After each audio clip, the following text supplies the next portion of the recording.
That's cute. It's a nice thing.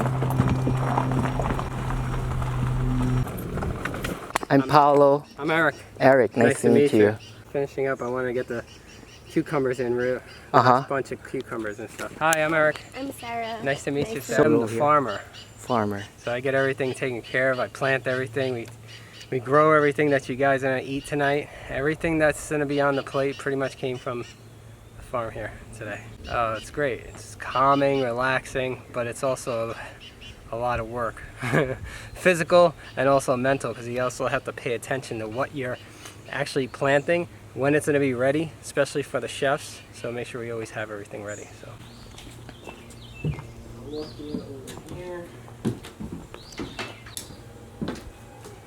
Thank you so much. No problem.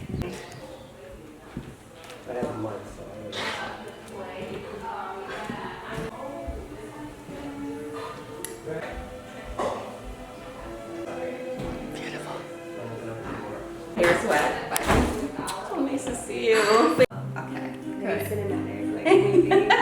Like we're entering a magical experience. Yes, Yeah. that's what we want it to be, honestly. A little safe haven that we can just enjoy nature, each other, and good food. Would you care for some lemongrass tea or some sparkling wine? I've been vegan for over 30 years. And I did it because somebody showed me a documentary, because it wasn't like it is now with the movies. And it just changed the way I saw animals, because they were being tortured for, I don't know, like let's say for, they're celebrating something. So they're going to kill an animal for that, you know? And then I was like, wow, why are they doing this? Oh, it's tradition. And I'm like, it kind of clicked. We're eating meat out of tradition, not because we have to. This is because we're taught to. And then it just made me look at everything differently, and then I became a vegan. I couldn't even touch it no more. I saw it differently. Yeah, and my son's on his way to becoming vegan too. He's older, he's 36, and he's seeing the chickens now, and he's going through that journey too now. He's like, I can't. And now he's like, Mom, I'm gonna become vegan. They were vegan as growing up, but then they went through their path, and now they're going back to it. Nice. So, yeah. So I got into the wine industry, not because I wanted to.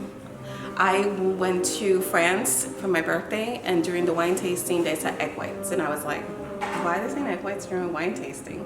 So my birthday turned into going from place to place to place, asking them questions. The more I asked, the more I was like, oh my gosh, you're putting all these things in our wine, you know? And then my partner's not a drinker. He doesn't really drink. But then we started going to the farms, and we were seeing what they were putting into the soil, and then we were like, so I guess we gotta grow our own food. And so then that's how I got into the food and wine industry, just to know what I'm putting in my body. I didn't know. I was vegan for over 30 years, and I didn't know what was in wine, but it led to more than that. We don't know what's in our food. So I wanted to teach people. I wanted to help people see it, because what we don't know, we can't say we're in fault in, you know, but once you know, at least you have a choice of what you're going to put in your body. Francis Gonzalez, and this is Little Logan's farm. It's named after my son, and we are doing a dinner. It's being cooked outdoors, like our ancestors. And actually, let me open the door because it is supposed to be open. So he's cooking outdoors, and we just want to show that food can be exciting. You know, it doesn't have to be boring. It has so much, we grow our food. Everything there is pretty much from our farm except the tofu. But it's local. The tofu too is from local place. And it's just about bringing everyone together. You know, like, let's celebrate life together in a good way. Well, in no cruelty way with nature. So happy to be here. Okay, cool. Yeah. So Eric, he's the veganic farmer. So he's gonna give you a tour of the farm whenever you're ready for it. Let's do it this Yes. summer. Yeah, That would be great. Yeah. So this is it's Chef sorry. Fuegos. We met I know he's in Eric. the middle of still cooking. Pleasure Sorry. meeting you. Sarah. Nice to meet Sarah. you. Paolo. Paulo, nice to meet you both. It's a pleasure to have you here. Thank you for I'm having going to do some things over here, so. There's a pool area.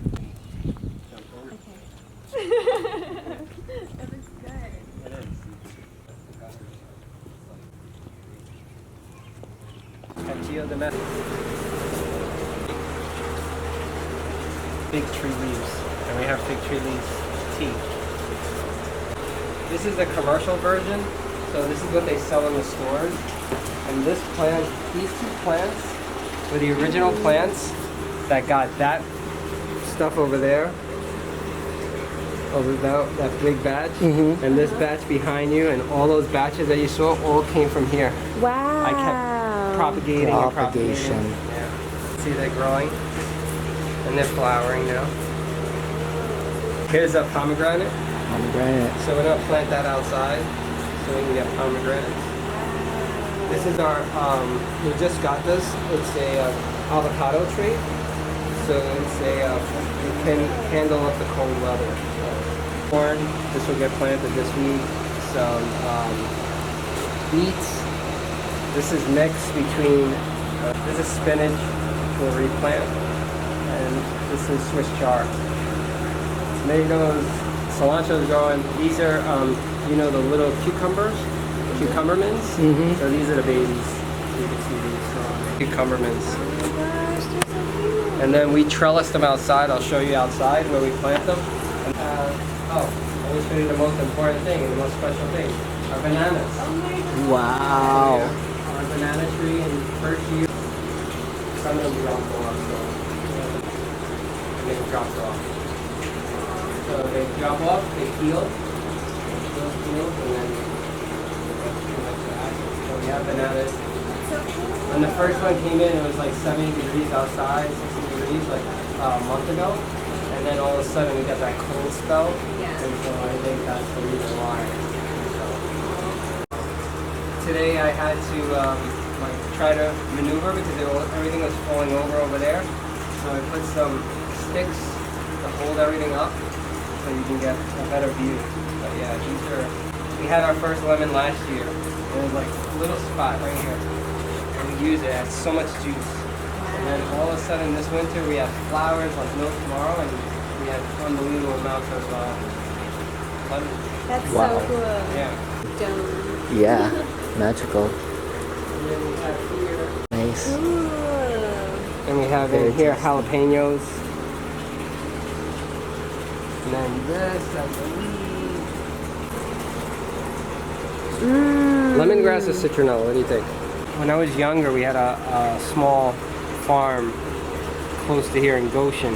I was probably like 14, 15, and we had like a little garden, but we had like, you know, small tractor, and we had a horse and pigs and chickens and stuff. It was small, it was just like a weekend spot, and then we sold the property, and then we found this place in 2018, and I was like, we got to start a garden. And that's what we did. We started a small little garden. And then 2019 we expanded it. And of course COVID happened and we expanded it more. And then we built this in 2021, end of 2020. And yeah, and we just, everything has been insane. So this is built, or was it already It was a designed? kit. Oh, it's a It was kit. a kit, so I put it together. So I had 5 friends for 3 days, and then I did everything else. They helped me with the base, the concrete, they helped me put the wood on the outside in, and helped me put getting the wood up, but we didn't get all the plastic in, so I had to climb up on top and drill everything in. Oh my god. And I brought all the wood, I did all the cuttings and all this. So all the beds, I did all this cutting. So you can see it's not perfect, but to me it looks great. Yeah. Yeah. So So I made do use all of that. space. And I moved all the dirt in myself. Yeah. So I did all that. Hard part. So we had everything up and running by Christmas 2020. And then after that it was like, we added stuff. We had these beds in 2022. this bed last year. So this was like a table here. And the table that I had here never had anybody that sat, because I used to put all my tools, I put all the seedlings, I put everything in there. So it was just like, all right, whatever. But these are the beets. Wow. Then I'll take you outside and then I'll show you outside. Hello, everybody. Hello, I'm so happy plants. to see you. Do you talk to them? No. He just feels it. Yeah. He's connected. It's just a vibe. It's a vibe.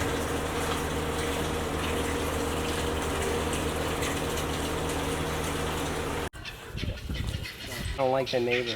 Oh, this is so cute. All the same. And shishitos and dill mixed with cabbage. Cabbage. Why did you start with the entrance with these? Yeah, Oh, nice. so it's like an experience. So when you walk in, you get this whole leafy thing. But they stay away. Like there's a few that they'll see me and they'll look and they'll be like, and then there's one that runs. Like she knows. Oh, so pretty. Oh my gosh. Wow. These are heads of lettuce. So these we could start picking, and that's pretty much some of the food tonight is the lettuce that's in here. And then Beautiful. we have, I can't do that. But that's all oregano too. Medical. Yeah, it's super antibacterial. Yeah. Yeah. So what we do, Frances makes a green drink. She takes oregano. She takes Factory.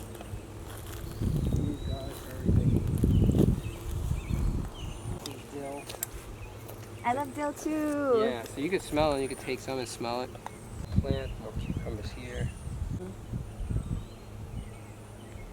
There. We have jalapenos. This one here is Of water's being pumped there regularly. yeah. So we have 5 times a day for 8 minutes. Okay. Yeah. This can be eaten too, The right? flowers, yeah, you could fry them and eat them too. We didn't know we would have them in time, so that's why we didn't put them in today. But yeah, it's beautiful.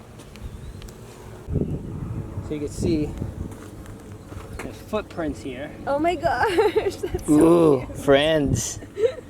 That's so cute. Yeah, it's either a chipmunk or a fox, and I don't know which one it is. A mini fox maybe. I think it's a fox. Do you see foxes here? Yeah, we have one that Oh, that's so cute. comes in at night. We have a camera. I like that, so cute. And you're scratching your head. I know. There's more dill over here. It's like, oh, the sun shuts down at 4 o'clock. So it goes to shade. So they have shade from like 9 to 4. Oh, okay. So you need more sun. So Yeah. it happens. Yeah. So because the sun descends like right here. So like right about now, you see the sun, then that's it. It just goes and then rhubarb. Wow, look at how pretty. That's huge. Wow. Look at that leaf. Boom. Yeah. These you can take them and stuff. These got overgrown, I gotta cut them. Yeah. Wow. There's nothing going on. I could walk you through it. We use pretty much everything local. We did use some thrilling bacon, which is obviously not, I guess it is local. I think David, his company is here, but anyway, so we wanted to make a yellow rice. Everything is from scratch. In other words, the rice is even local. So there's Joy Farms. It's not too far from here. They have a beautiful farm where they where they produce beautiful produce, rice, beans, and everything. I mean, if you get an opportunity to check them out, they're amazing. Looks like we're done. We're gonna garnish it with crispy bacon. Bacon is already in here, but we have some garden Swiss chard and kale that's in the rice as well. And combination of that with the sofrito base, and then we have achote, which gives it the color. That's so pretty. Yeah. The hand pounded annatto seeds is what gives it the color. And then of course we have the banana leaf over it. take that off the thing. Oh, my inspiration was my grandfather. He was a chef in Cuba, and he cooked for the sugar mill workers in the 50s. He came over to here to the United States as an immigrant, and when I was 12 years old, I loved his food so much it inspired me to reproduce what he was trying to do. So there's the base of my inspiration. So I've been cooking since I was 12 years old, taught by my grandfather. Later on, in my early 20s, I went to Le Cordon Bleu in Miami, and I studied there. But I was already, by the way, my grandfather, when he came over here, he was, they pretty much adopted a vegetarian lifestyle. So it was dairy and eggs for us. We weren't vegan or anything. That really didn't exist back then. Nevertheless, he took his skills, and that's how I learned to adapt my skills, because he learned how to cook with and adapt vegetarian recipes and not use meat but still have the flavor and things like that. So I went to school later on. I didn't enjoy it because I thought that it was very cookie cutter, if that's the word I can use, and that I'm more of a out-of-the-box thinker. I'm not, I hate cookie cutter, which is why this inspires me so much to cook. Open fire, using African indigenous techniques, some from the Caribbean, some from all over the world, including Asia, which today we're actually doing we did the beggar's tofu, which is a interesting story I'll tell table side once we open that up. But everything, it's important to know where you source your ingredients. I really believe in that, which is why I'm here doing this event. Can't be in a better place and be inspired to cook. And we cook everything over. Yeah, I hope that you can truly enjoy something that I love to do and I'm inspired by. So thank you. Yes. This is a chef's treat before the meal starts. So this was just an inspiration I thought about, really just thinking about how we could utilize Eric's beautiful produce and just create something special. So he has, I don't know if you saw, and he took me on the tour, his lettuce is amazing. He's got some beautiful lettuce out there, and so I wanted to create something with his lettuce. And so what we did was we took the lettuce, we blanched it briefly, put it in ice water. Then we made cigars. We piped in some tree line cheese, which is of course vegan, and it's aged plant-based cheese that's in there. Also crispy bacon and some decorative local edible flowers. Wow, thank And of course, just there on the plate, we have some lava salt, and then the cucumbers are also from a local farm. So there's just a lemon, olive oil, lava salt, very simple, elegant ingredients, but the smokiness of the beets is really pleasant when you take it all in. So I hope you enjoy it. Thank you.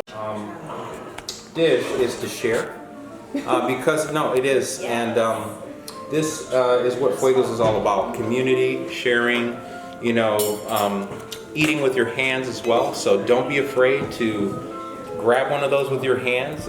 If you want to use whatever you use, that's fine also. You want to just ferment here, whatever you want to do, but there you go. And so I'm from the islands, or my heritage is from the Caribbean as well.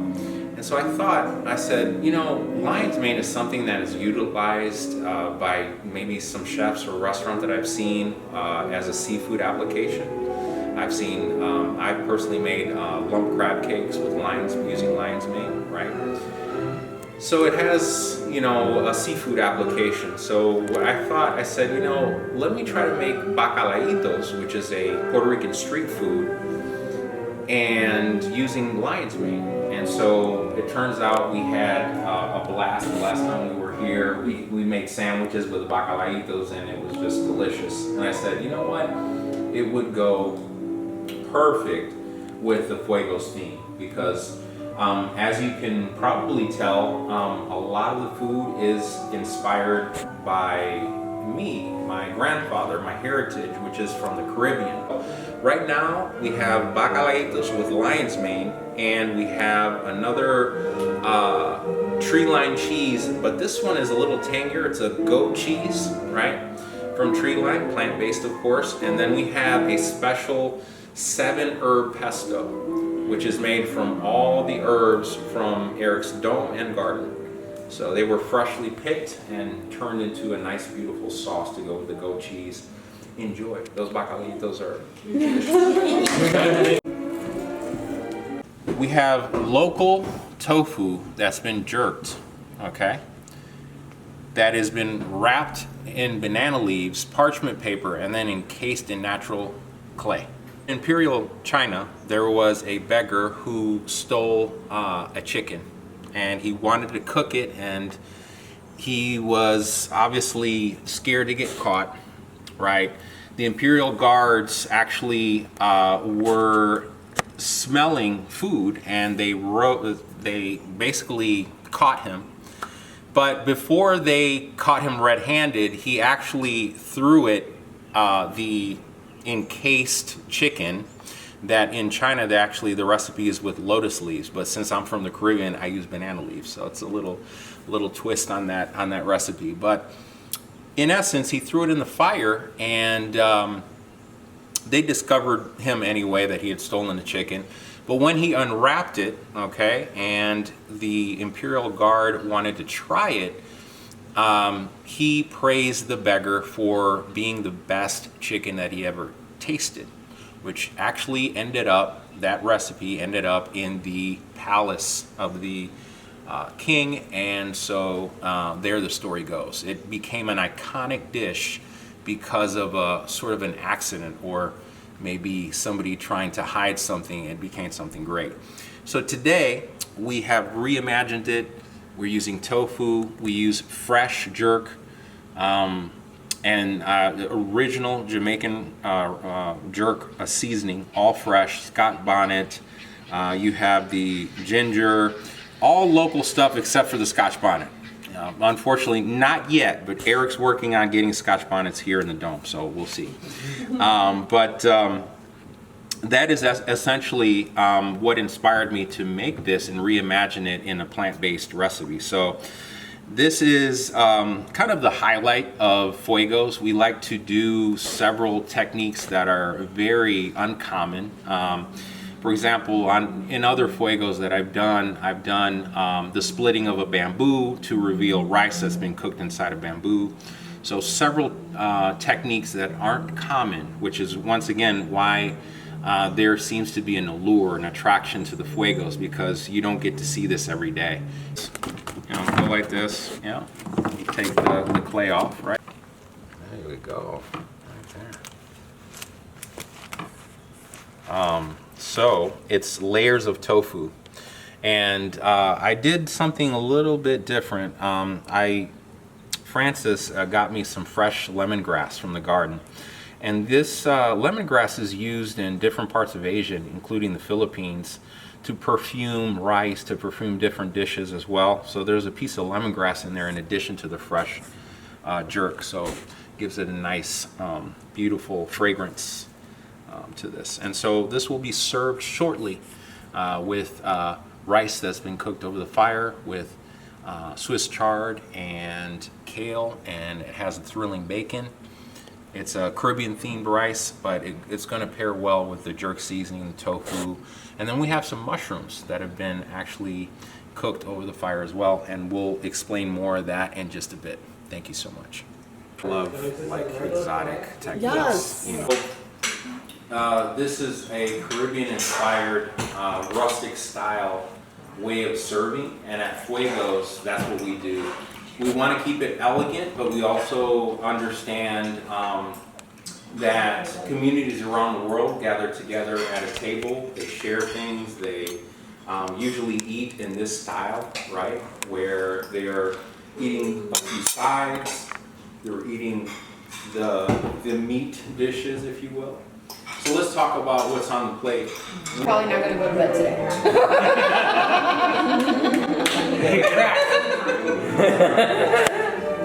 It was intense. I was like, wow.